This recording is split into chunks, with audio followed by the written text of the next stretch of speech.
여러분 안녕하십니까? 대구에서 계속해서 전해드리겠습니다. 대구와 경북 지역의 오늘 아침 기온이 올가을 들어 가장 낮았습니다. 아침 최저 기온은 대구가 14.8도, 안동이 12.8, 포항이 14.7도 등으로 어제보다 조금 낮았습니다.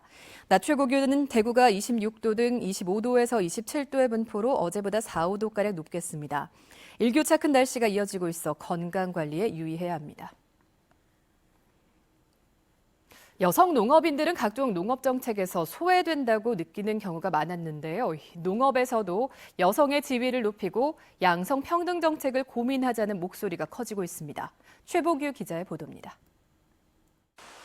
우리나라 전체 농업인 중 여성이 차지하는 비율은 51.2%, 농업인의 절반 이상이 여성입니다.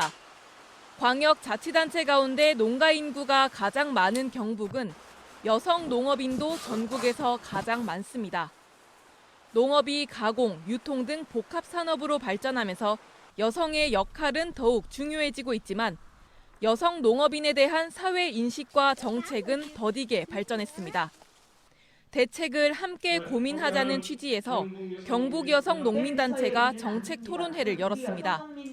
여성 농민 정책에서 다른 도에 비해서 굉장히 떨어져 있다라고 생각을 하고 있습니다. 적극적으로 제안하고 또 함께 풀어가는 것들이 필요하다라고 생각을 해서 이런 자리를 마련하게 되었습니다.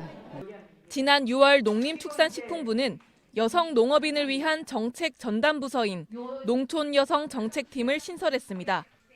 경북도와 각 시군에도 여성 농업인 전담 부서를 설치해야 한다는 주장이 나왔습니다. 좀 장기적인 그런 어떤 정책들을 마련하지를 못하더라고요. 연구라든지 좀 조사라든지 이런 기본적인 좀 체계적인 게 돼야 되는데 그런 게 없이 그냥 되니까 저는 전담 부서가 꼭 있어야 되겠다는 그런 생각이 들더라고요. 귀농 귀촌으로 젊은 여성 농업인이 늘어나는 점을 고려해 양육시설과 육아도우미를 확충하고 결혼 이민 여성 농업인을 위한 정책도 필요하다는 주장이 나왔습니다. 농번기 공동급식과 농촌 성평등 교육의 필요성도 제기됐습니다. 여성 농업인은 더 이상 농업의 보조자가 아닙니다. 지자체가 여성 농업인을 주체로 인식하고 적극적으로 정책을 고민해야 경북의 농업도 지속 가능합니다. MBC 뉴스 최복입니다. 어젯밤 10시 50분쯤 대구시 북구에 있는 한 고시원에서 불이 나 한 명이 다치고 20여 명이 대피했습니다. 다친 한 명은 1층에 거주하는 50대 남성으로 방에서는 번개탄과 가스난로가 발견됐습니다. 경찰은 이 남성이 스스로 목숨을 끊으려 한 것으로 보고 사고 경위를 조사하고 있습니다. 한국국학진흥원이 3.1 만세운동과 8.15 광복을 기념하기 위해 경북에서 만든 것으로 보이는 태극기 원본 2점을 처음으로 공개합니다. 원본 가운데 한 점은 1919년 안동군 임동면 챗거리에서 만세 시위에 사용했다는 태극기고 다른 한 점은 광산 김씨 탁청정공파 문중에서 8.15 해방을 기념해 만든 태극기입니다. 한국국학진흥원은 오늘 열리는 종가포럼에서 원본 2점을 공개할 계획인데 지역과 문중을 기반으로 독립운동을 전개한 경북의 특성을 잘 보여주는 자료라고 밝혔습니다.